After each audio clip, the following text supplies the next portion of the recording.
B. Di sini saya ingin membuat video mengenai materi teori Gardner. Video ini saya buat untuk memenuhi tugas dari matematika dasar. Sebelum itu, saya ingin membahas tentang pengertian dari teori Gardner. Apa sih itu teori Gardner? Teori Gardner adalah teori yang menekankan pentingnya pengajaran secara sistematis dan pengembangan kognitif siswa sehingga siswa mampu memahami materi pelajaran. Ada 9 tahap dalam teori Gardner.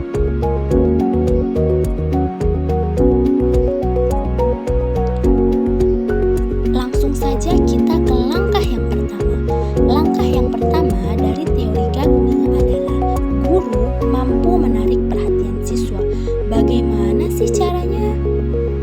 Caranya adalah dengan kita menanyakan kabar terlebih dahulu, seperti Assalamualaikum anak-anak, bagaimana kabar kalian semua?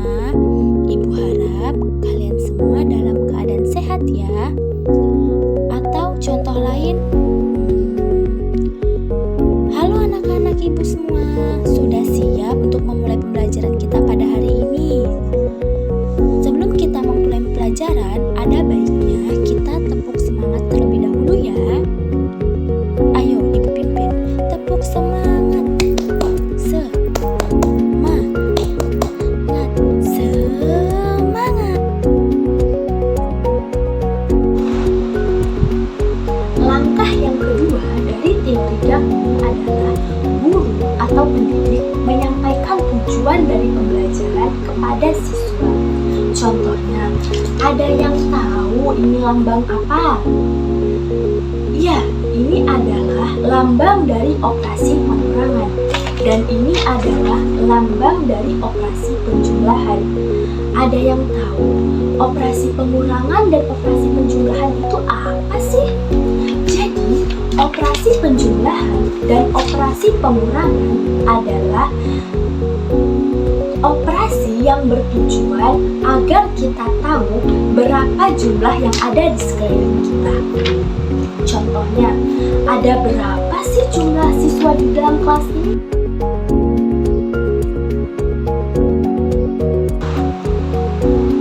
Langkah yang ketiga adalah mengingat konsep yang telah dipelajari sebelumnya.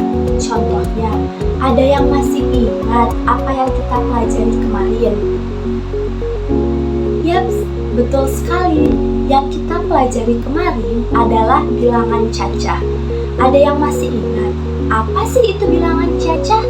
Dan apa sih contoh dari bilangan cacah itu?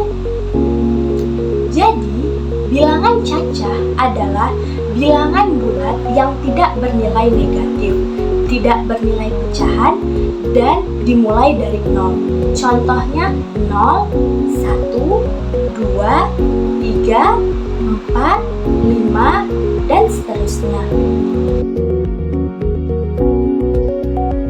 Langkah yang keempat adalah guru atau pendidik menyampaikan materi pembelajaran pada hari tersebut kepada para siswa. Contohnya, sebelumnya ibu telah memperlihatkan kepada kalian ini adalah lambang dari operasi penjumlahan dan ini adalah lambang dari operasi pengurangan. Operasi penjumlahan dan operasi pengurangan digunakan di saat yang berbeda loh. Operasi penjumlahan digunakan saat kita ingin menjumlahkan angka 1 dengan angka lainnya sehingga hasilnya akan bertambah banyak. Contohnya, 3 ditambah 2. 3 ditambah 2 berapa sih? Ayo kita hitung sama-sama. 1, 2, 3, 4, 5. Jadi, 3 ditambah 2 adalah 5. Operasi pengurangan sama seperti operasi penjumlahan, hanya saja pada operasi pengurangan hasil yang kita dapatkan lebih sedikit. Contohnya, 5 dikurang 2. 5 dikurang 2 berapa? Kita hitung sisanya.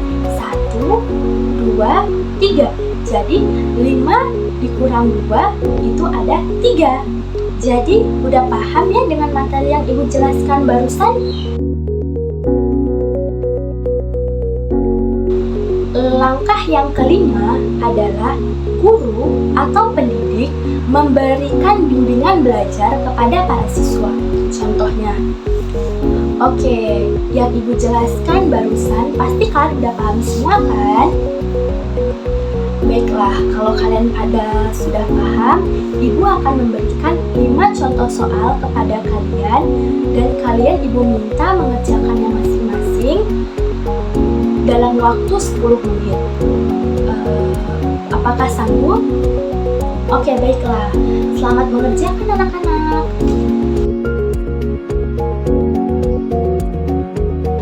Langkah yang keenam adalah guru atau pendidik memberikan hasil dari kinerja yang dilakukan oleh para siswa. Contohnya, oke anak-anak, setelah waktu 5 menit, Ibu akan melihat hasil dari soal yang telah Ibu berikan tadi. Jadi, kita akan mengerjakannya sama-sama ya. Soal yang pertama, 3 ditambah 2. 3 ditambah 2, ada berapa sih? 1, 2, 3, 4, 5. Jadi, 3 ditambah 2 adalah 5. Langkah yang ketujuh dari teori Gagner adalah guru atau pendidik memberikan umpan balik kepada para siswa. Contohnya, jadi kita telah mengerjakan bersama-sama 3 soal yang Ibu berikan tadi. Kalian sudah bisa melihat hasil dari jawaban kalian masing-masing. Jadi jika jawaban kalian masih salah, kalian boleh memperbaikinya agar kalian bisa belajar di rumah. Oke?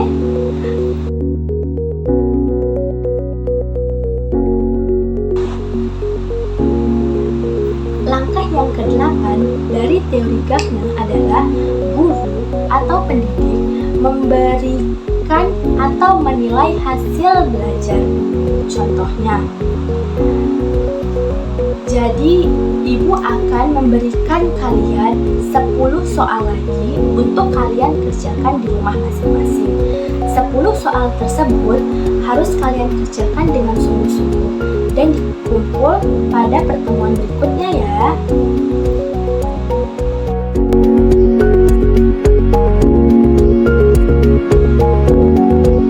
Langkah yang ke-9 dari teori Gagner adalah guru atau pendidik meningkatkan transfer belajar. Contohnya, sebelum kita mengakhiri pertemuan kita pada hari ini, Ibu akan menanyakan kembali materi yang kita pelajari hari ini. Jadi, apa sih materi yang kita pelajari hari ini? Ya, betul sekali. Hari ini kita belajar operasi penjumlahan dan operasi pengurangan. Ada yang masih ingat, apa sih bedanya operasi penjumlahan dengan operasi pengurangan ini? Jadi, operasi penjumlahan dan operasi pengurangan ini berbeda. Operasi pengurangan digunakan jika kita ingin mengurangkan angka 1 dengan angka lainnya sehingga mendapatkan hasil yang lebih sedikit. Sedangkan operasi penjumlahan adalah operasi yang digunakan ketika kita ingin menjumlahkan suatu angka dengan angka lainnya sehingga mendapatkan hasil yang lebih banyak. Jadi, itulah materi yang kita pelajari hari